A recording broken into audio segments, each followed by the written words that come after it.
1,00,000 మంది శివభక్తులతో కలిసి మహారుద్రాక్ష పూజలో పాల్గొనండి. వెంటనే కాల్ చేసి మీ పేరును నమోదు చేసుకోండి.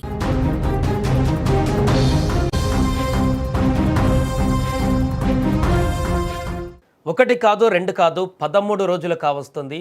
2 ఏళ్ల చిన్నారి అభం శుభం తెలియనటువంటి ఆ చిన్నారి బుడిబుడి అడుగులు వేసుకుంటూ ఆ పామాయిల్ తోటలో తండ్రి వెనక పరిగెత్తుకుంటూ వెళ్ళినటువంటి ఆ పాప తప్పిపోయి మిస్ అయి ఎగ్జాక్ట్గా 13 రోజులు అవుతుంది. ఇంకా ఎలాంటి ఆచూకీ లభించట్లేదు. అసలు పాప ఎక్కడికి వెళ్ళింది, ఎవరైనా తీసుకువెళ్ళారా, ఏమైంది, 13 రోజుల నుంచి పాప ఏమన్నా తింటుందా లేదా, అసలు ఎక్కడ ఉంది అనేటువంటి ఒక ఆందోళన అయితే ఇప్పుడు తల్లిదండ్రులు మరింత తీవ్రతరం అవుతున్నటువంటి పరిస్థితి ఏర్పడింది. ఇన్ని రోజులుగా వందలాది మంది పోలీసులు, గ్రామస్తులు ఎంతమంది వెతికినా కూడా ఎలాంటి ఆచూకీ లభించకపోవడం అనేది ఈ కేసులో చాలా పెద్ద మిస్టరీని తెలియజేస్తున్నటువంటి పరిస్థితి ఏర్పడింది. ఈరోజు 13వ రోజు గడుస్తున్నప్పటికీ అక్కడ ఇంకా సెర్చ్ ఆపరేషన్ కొనసాగిస్తున్నారు. నిత్యం ఆ కొండలపైన ఇంకా ఏదో ఒక మారుమూల ప్రాంతంలో ఆ పరిసర ప్రాంతాలలో ఎక్కడో ఒక దగ్గర ఆచూకీ దొరకకపోతుందా పాపది అంటూ కూడా నిరంతరం అక్కడ గాలింపుల చర్యలు కొనసాగిస్తున్నారు. ఈరోజు 13వ రోజు ఉదయం నుంచే ఆపరేషన్ మళ్ళీ మొదలుపెట్టారు పోలీస్ బృందాలు. అక్కడ ఎన్డీఆర్ఎఫ్ కానీ అక్కడ ఉన్నటువంటి అన్ని బృందాలు కూడా ఆ తోట ప్రాంతంతో పాటుగా ఫెన్సింగ్ అవతల నుంచి కొండల వైపుగా అన్ని ప్రాంతాలను కూడా గాలిస్తున్నటువంటి పరిస్థితి. అక్కడ ఆల్రెడీ కొన్ని బొమ్మలు కూడా పెట్టినటువంటి సందర్భాన్ని మనం చూసాము. అక్కడ ఏదైనా వన్యమృగాలు ఉండుంటే పాపను కనుక అవి తీసుకువెళ్ళుంటే మళ్ళీ ఆ యొక్క సిమ్టమ్స్ కోసము ఇక్కడికి వస్తాయి కాబట్టి అని కొన్ని బొమ్మలు కూడా ఏర్పాటు చేయడం జరిగింది. బట్ అది కూడా ప్రయోజనాన్ని ఇవ్వట్లేదు. ఏ క్రూర జంతువు కూడా అక్కడికి వచ్చినటువంటి ఆనవాళ్ళు 2 డేస్ నుంచి కనిపించట్లేదు. ఈ నేపథ్యంలో తాజాగా నిన్న బుధవారం సాయంత్రం హోంమంత్రి వంగలపూడి అనిత కూడా అక్కడికి చేరుకున్నారు. సంఘటనా స్థానానికి పరిశీలించారు, తల్లిదండ్రులకు భరోసానిచ్చారు. మేము ఖచ్చితంగా పాపను దొరకబట్టేటువంటి ప్రయత్నం చేస్తామంటూ ఆ తల్లి ఏడుస్తుంటే ఆ తల్లిని ఓదార్చేటువంటి ప్రయత్నం చేశారు హోంమంత్రి కూడా. వారికి భరోసాని ఇస్తూ ధైర్యాన్ని చెప్తూ ఏం కాదంటూ అన్ని రకాలుగా ఆల్రెడీ తల్లిదండ్రులు కూడా చూస్తున్నారు. 13 రోజుల నుంచి ఎలా గాలింపు చర్యలు చేస్తున్నారు, ఎన్ని రకాల వ్యవస్థలను ఉపయోగిస్తున్నారు, అయినా కూడా ఫలితం లేకుండా పోతుంది. కానీ వారు ప్రభుత్వం నుంచి చేస్తున్నటువంటి కార్యక్రమాలన్నింటినీ కూడా తల్లిదండ్రులు చూస్తూనే ఉన్నారు. అందుకే మాకు ఒక చిన్న ఆశ ఉంది, మా పాప మళ్ళీ తిరిగి వస్తుంది, ఏదో ఒక రోజు ఏదో ఒక సమయంలో ఈ శుభవార్తను మేము వింటామంటూ ఆ తల్లి మొదటి నుంచి కూడా చెప్తుంది. జ్ఞానేశ్వరి తల్లి మొదటి నుంచి కూడా నేను ఆధైర్యంతోనే ఉన్నాను, పాప ప్రాణాలతో సేఫ్గా మళ్ళీ నా దగ్గరికి వస్తుంది, ఖచ్చితంగా ఆ హోప్ నాకుంది, పోలీసులు చేస్తున్నటువంటి ఈ యొక్క సెర్చ్ ఆపరేషన్ పైన కూడా నా నమ్మకం ఉంది అంటూ కూడా చెప్పినటువంటి సందర్భం. కానీ ఇప్పుడు కేసులో రోజులు గడుస్తున్న కొద్దీ ఇలాంటి ఆచూకీ లభించకపోవడం అనేది ఒక సంచలనమైనటువంటి మిస్టరీగా మారేటువంటి పరిస్థితిని క్రియేట్ చేస్తుంది. అంటే ఎంత పెద్ద కేసులని సాల్వ్ చేసినటువంటి మనకి ఇది ఇంత చిన్న కేసు, అంటే ఆ పరిధిలో మిస్ అయింది కాబట్టి ఎక్కడో ఒక దగ్గర ఉండాలి. కానీ ఏ సీసీ కెమెరాల్లో పాప ఆనవాళ్ళు కనిపించట్లేదు. అంటే ఆ మిస్ అయినటువంటి ప్రాంతం నుంచి ఎవరైనా కిడ్నాప్ చేశారంటే అక్కడ సెల్ టవర్లన్నింటినీ కూడా, అంటే టెక్నికల్ ఎవిడెన్స్ పోలీసులు ఎన్ని రకాలుగా ఒక క్రైమ్ సీన్ని ఇన్వెస్టిగేషన్ చేస్తారో అన్ని రకాలుగా టెక్నికల్గా అన్ని సాంకేతిక పరిజ్ఞానాలను ఉపయోగించి ఫోన్ కాల్స్ కానీ అక్కడ 7 టవర్స్ని కూడా తమ ఆధీనంలోకి తీసుకున్నారు. అక్కడ ఫోన్స్ని డాటాను కూడా విశ్లేషించారు. పక్కన అన్ని గ్రామాలలో ఉన్నటువంటి సీసీ కెమెరాలను, దగ్గర ఉన్నటువంటి పట్టణాల వరకు సీసీ కెమెరాలను జల్లెడబట్టారు.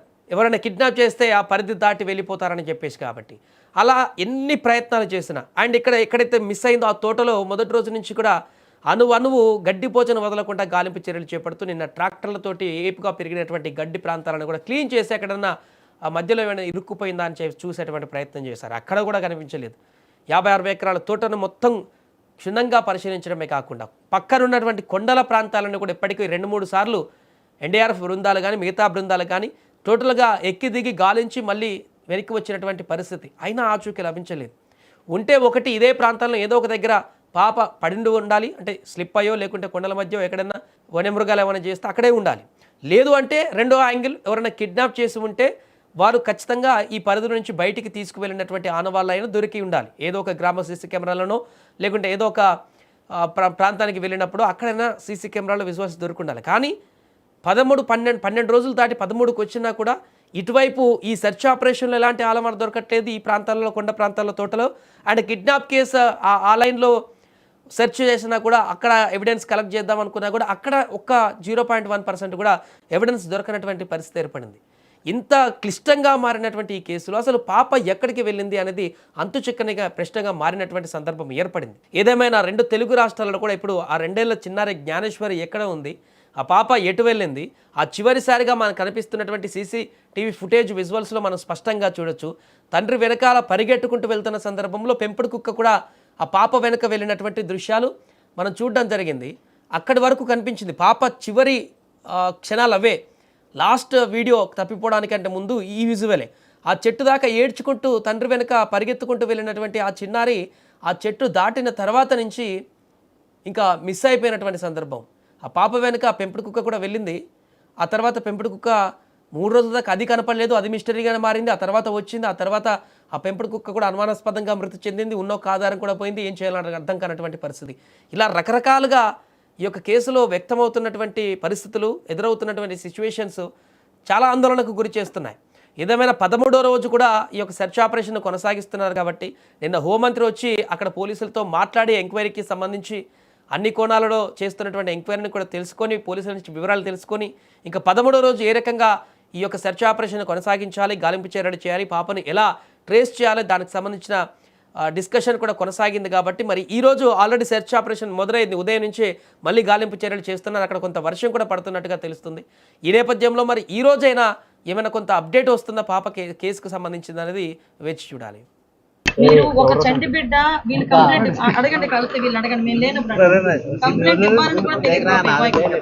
కంప్లైంట్ ఇవ్వకుండానే డిపార్ట్మెంట్ ఇన్వాల్వ్ అయ్యి ఒక చంటి బిడ్డ కనిపించలేదని డిపార్ట్మెంట్ ముందుకు వచ్చి ఆ రోజు నుంచి ఈ రోజు వరకు నిద్రాహారాలు మాని దగ్గర కొండని 2-3 సార్లు ఎక్కి దిగారు NDRF టీము, ఫారెస్ట్ టీము.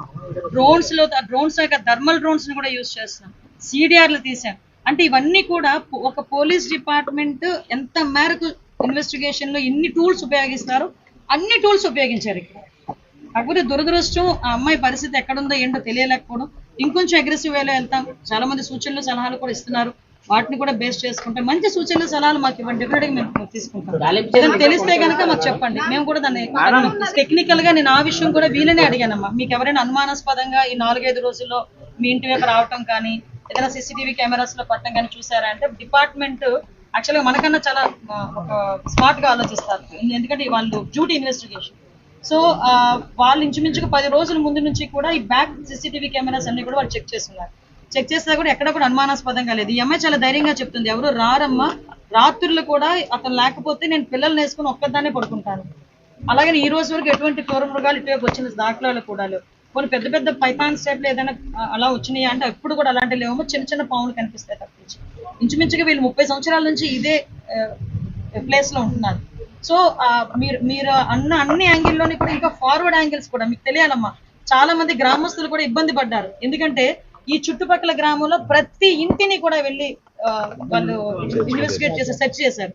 చాలా మంది కొంతమంది గ్రామస్తులు అయితే మమ్మల్ని తిట్టుకున్నారు కదా, డిపార్ట్మెంట్ తిట్టుకున్నారు. అయినా కూడా ఈ చుట్టుపక్కల గ్రామాల్లో ఉన్న ప్రతి ఇంటి దగ్గరికి వెళ్ళి ప్రతి ఇంటిని కూడా విచారించి ఈ రోజు తీసుకొచ్చిన సందర్భం.